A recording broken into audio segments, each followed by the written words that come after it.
there you go. How cool is this thing? So that was pretty cool watching them move this in. I have to say I'm really happy with AIM Relocators. They're a local machine relocating company. There's another company here, they're real big, but they're also very expensive. These guys, I don't think they're just starting out, but they're not quite as big. They're not quite as well known, and they did a really great job. They gave me a really good price. So I'm pretty happy.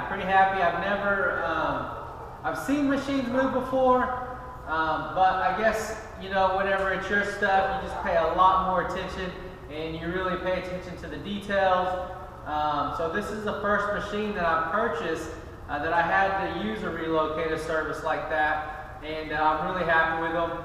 And I'm glad that I not only got to watch the process, but I got to show the F8N crowd out there step by step, you know, what it takes to actually move something like this in the shop. So this weighs 20,000 pounds, and so I was blown away when they told me the weight. I was thinking maybe like 10.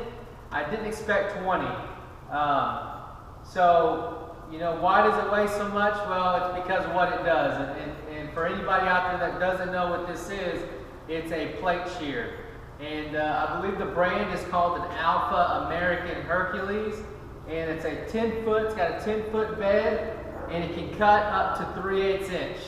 So that's pretty thick. That's pretty thick. That's thicker than anything I'm probably going to be cutting. The most I'm going to be doing on this is probably a 1/4 inch. I work a lot with 1/4 inch, and I don't work too much with I don't work much thicker than that. But it's just nice to know that I have the capacity now if I need it. So, you know, this thing, it's greasy. It's got hydraulic fluid all over it. It looks like a mess. But to me, this is beautiful. This is art. This is function.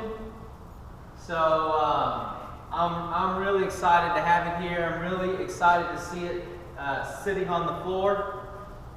So what we have to do next is I'm going to try and wire it up. I do have 3-phase in the shop. This is a 3-phase machine. But it takes 460 volts. And I measured at my breaker, and I do have 460 volts, but for some reason, to my outlet boxes, I think they're only wired to 240.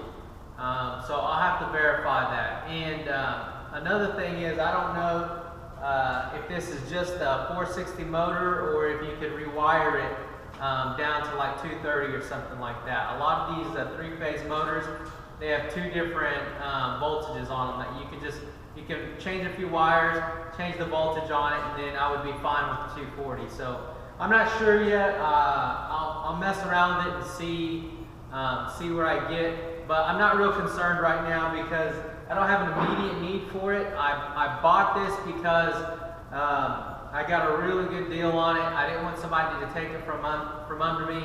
I figured I better jump on it.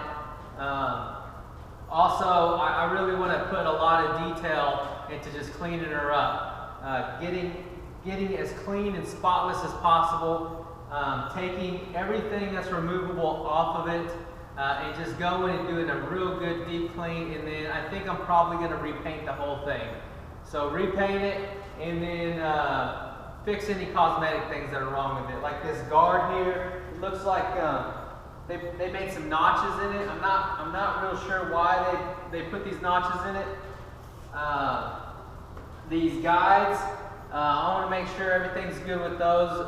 These guides weren't on here whenever I went to go look at it. So make sure those are good, and just do some cleanup. It looks like right here they may have had something welded to it, and so there's a bead right here. So I'm probably going to grind that down, flush that down,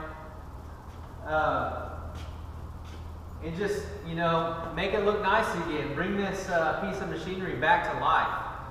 So, you know, how I found this was at my local metal supplier, and for a lot of my first jobs were cut on this machine. Like I said, I do a lot of work with a 1/4 inch plate, and a lot of the plate that I ordered from them was cut on this very machine.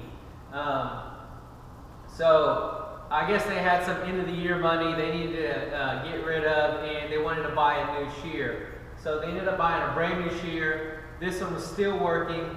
They just finished putting some repairs, doing some repairs to it. So it actually came with an extra set of blades, and then I think the hydraulics got repacked. So this is a working machine that got pulled out of service.